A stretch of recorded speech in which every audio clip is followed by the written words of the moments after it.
Thousands of volunteers going to be planting more than 70,000 native trees, shrubs, and perennials tomorrow. The Greener Welcome Project along I-75 is this massive landscaping effort that we've been trying to warn you about for several days. Hoosier gardener Joellen Meyers knows a lot about it, and she's here to talk to us because we've heard a lot about the traffic. Hey, make sure you don't go through this area, but I want to know what all is going to be planted down there, and I know you have a lot of information. What's going on? Yeah, there's 73,000 native plants, and the reason that they chose native plants is because they're really best suited for our particular environment. They did some testing last year of plants and were able to figure out which ones were actually going to work in that environment, because it's not like there's you can drag the hose out there and water new plantings. Good point. And then some areas maybe retained a little more water, so they've really refined the list, come up with 73,000 plants, and they're being delivered I think yesterday and today from pretty much all over the Midwest. That's fabulous. Let's run down some of them, some of the specifics, starting with some of the grasses. What is going to be planted? Well, they're going to plant switchgrass, prairie dropseed, and little blue stem. Those are all three native grasses that are very easy to grow in the landscape. They're very trouble-free and add a lot of beauty, especially this time of year. Service berries, sometimes called Judenberry, redbuds, and arborvitae also will be a part of the planting mix down there. Okay. For the shrubs, that's right.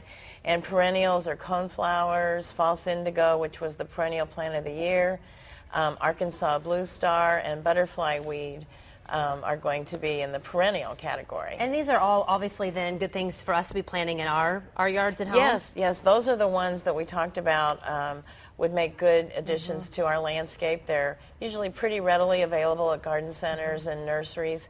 And if people want to get that exact list of plants, we have that posted at the Fox 59 website and at the Hoosier Gardener website. And you mentioned this a little bit, but I'm guessing then too, because of where they're being planted, that they are really easy to maintain. Don't need a lot of extra water, but like in a drought like this, does it make it more difficult to expect some of these things being planted to actually survive? It does, because usually when we talk about new plantings, we talk about watering them every week or 10 days in the landscape.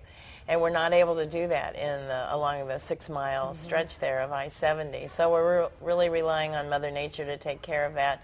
And they've tried to get big enough specimens so that they'll have more of a root mass and be able to withstand the conditions that they're going to be growing in. Well, I know that Ron is calling for some rain on Monday and Tuesday, so that'll be good after they get in there that's for great. a little bit. Thank you very much. Thank you, Angela. I've been wanting to know more about that, so again, we are live there tomorrow morning, going to be watching as the volunteers plant all of this in there, and again, we'll have more on the traffic information that you need about a greener welcome to Indy right there at fox59.com. Look at links. You'll find all the information about Hoosier Gardener too under features, so check it out. 9:49, and again, Ron is talking